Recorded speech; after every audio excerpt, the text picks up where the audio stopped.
Sir ನೋಡಿ, ಇದು ಪರಂಗಿ ಗಿಡ ನೀವು ನೋಡ್ತಾ ಇರ್ಬೋದು. ಇದು ನಾನು ನೆಟ್ಟದಲ್ಲ. ಸೊ ನಾನು ನೆಟ್ಟದ್ದು ಇದೊಂದೇ ಜಾಯ್ಕಾಯಿ ಇದು. ಸೊ ಬಾಳೆ ಗಿಡ ಇದಲ್ಲ, ಬಾಳೆ ಗಿಡ ನಾನು ನೆಟ್ಟಿರೋದು, ಇದು ನಾನು ನೆಟ್ಟಿರೋದು, ಇದು ನಾನು ನೆಡ್ಲಿಲ್ಲ, ಇದು ಅದಷ್ಟೇ ಬಿಟ್ಟಿರೋದು.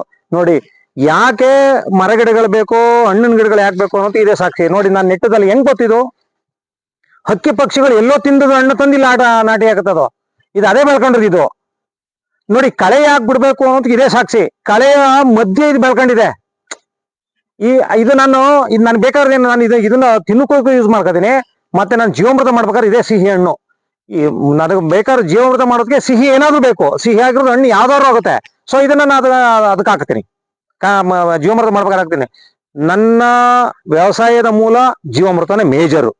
ಜೀವಾಮೃತ ನನ್ನ ಹತ್ರ ಲಭ್ಯತೆ ಇಲ್ಲದಾಗ, ಅಂದ್ರೆ ಸಗಣಿ ಮತ್ತೆ ಗಂಜಲ ಲಭ್ಯತೆ ಇಲ್ಲದಾಗ ವೇಸ್ಟ್ ಡಿಕಂಪೋಸರ್ ಮತ್ತೆ ಗೋಕೃಪಾಮೃತ ಯೂಸ್ ಮಾಡ್ತೀನಿ.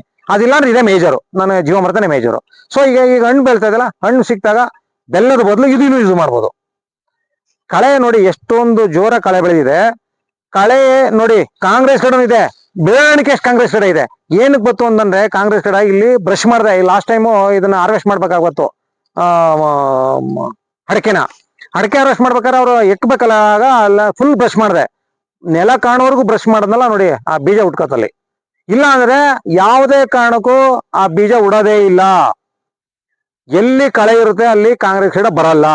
ನಾವು ಫುಲ್ ಬ್ರಷ್ ಮಾಡಿದ್ರೆ ಕಾಂಗ್ರೆಸ್ ಗಿಡ ಬರುತ್ತೆ. ಸೊ ಕಲ್ಟಿವೇಶನ್ ಮಾಡಿದ್ರೆ ಇಡೀ ಗದ್ದೆ ತುಂಬಾ ಕಾಂಗ್ರೆಸ್ ಗಿಡನೇ ಬೆಳೆಯುತ್ತೆ. ನೋಡಿ ಎಲ್ಲಿ ಬೆಳವಣಿಗೆ ಕಾಣುತ್ತೆ ಅಷ್ಟೇ, ಗಿಡ ಅಷ್ಟು ಜಾಸ್ತಿ ಇಲ್ಲ. ಯಾರು ಭೂಮಿಯ ಉತ್ತಿ ಬಿತ್ತಿ ಜಾಸ್ತಿ ಹಸ ಮಾಡ್ತಾರೋ ಅವ್ರದ್ರಲ್ಲಿ ಜಾಸ್ತಿ ಕಾಂಗ್ರೆಸ್ ಗಿಡ ಬರುತ್ತೆ, ಕಳೆ ಬರುತ್ತೆ. ಕಳೆಲು ಕಾಂಗ್ರೆಸ್ ಗಿಡ ಜಾಸ್ತಿ ಮೇಲುಗೈ. ಯಾರು ನೈಸರ್ಗಿಕ ಕೃಷಿ ಮಾಡ್ತಾರೆ ಅವ್ರದ್ರಲ್ಲಿ ಕಾಂಗ್ರೆಸ್ ಗಿಡ ಬರೋದೇ ಇಲ್ಲ. ಇದು ನಾನ್ ಕಂಡ್ಕೊಂಡಿರೋ ಸತ್ಯ.